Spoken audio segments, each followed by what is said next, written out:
In today's video, we're going to be asking the question, what can a magician get away with?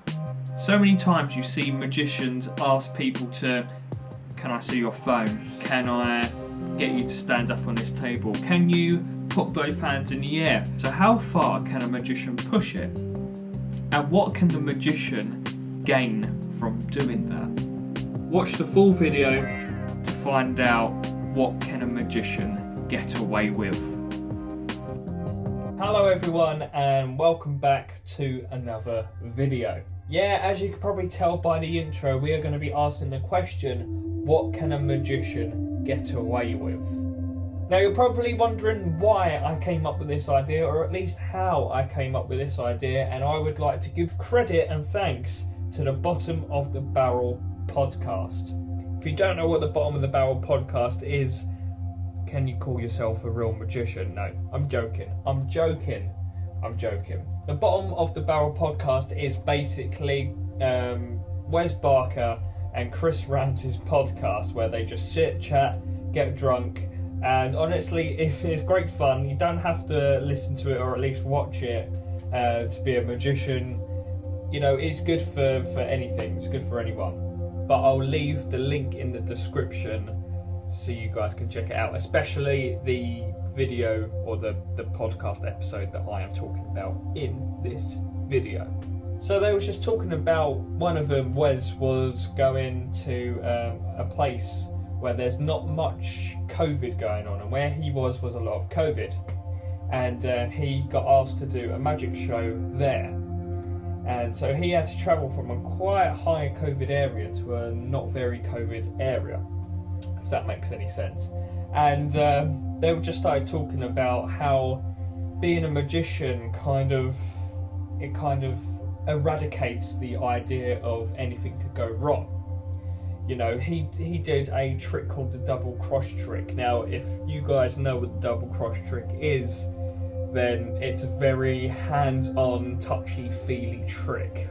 So Wes attempted to do that trick, and that's when they spurred the idea of, what can a magician get away with? See, being a magician, they found, and I found as well when I'm doing tricks in these times, is that people genuinely don't care. For some random reason, being a magician lets the audience pretend that everything outside of the real world isn't happening, which is what a magician tries to aim to do, or at least me personally.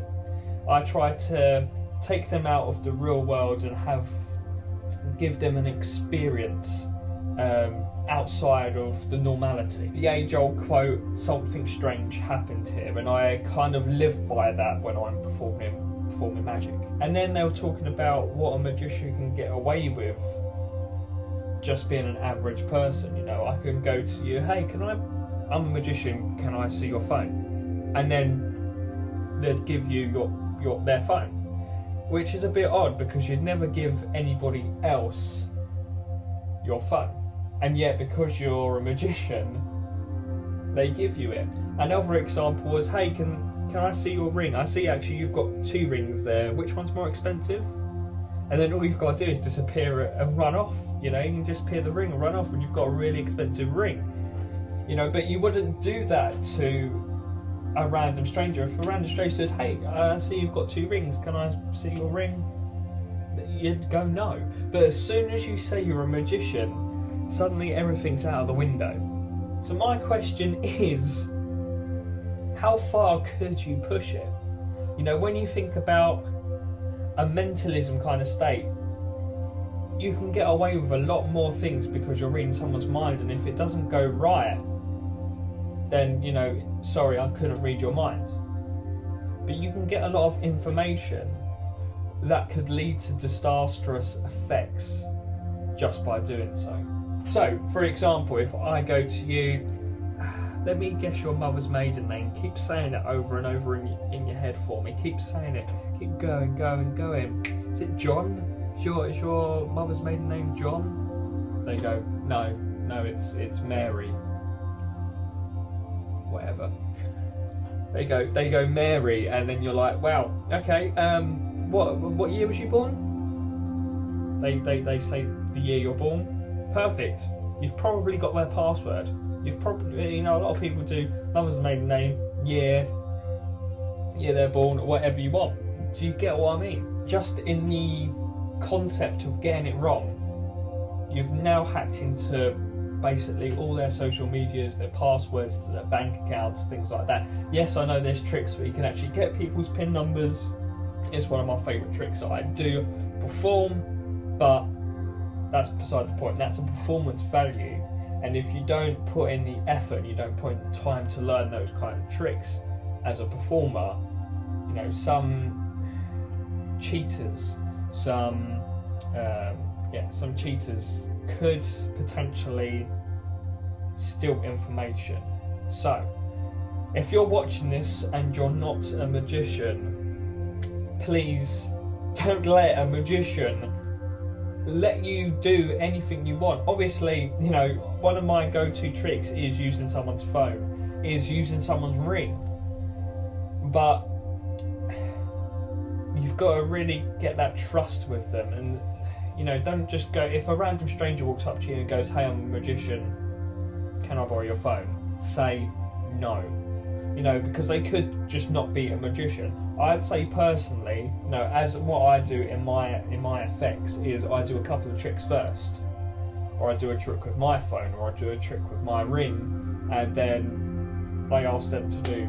And then I ask them, "Hey, can I borrow your ring? Can I borrow your phone?" That's just one way around it, because then you're proving the fact that you are a magician and you're developing the trust between you and a magician.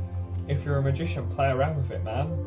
Honestly, what have you got to lose? If you can get someone to stand up on the chair on one leg, close their eyes, they're probably going to fall over.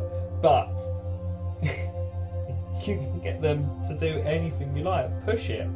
Push the limits. It's a clever thought process and a clever thing to talk about. So, message me, put in the comments any discussion you'd like about this thing. I'd really like to get your guys' opinion on what you think of what I've just said and what the Bottom of the Barrel podcast was talking about. And that's it from today. Hope you enjoyed this video. Like, comment, subscribe, all that jazz. You don't have to, but I'd like you to. Also, by the sound of things, I'm pretty sure this video is going to be coming out after Christmas. So, happy Christmas.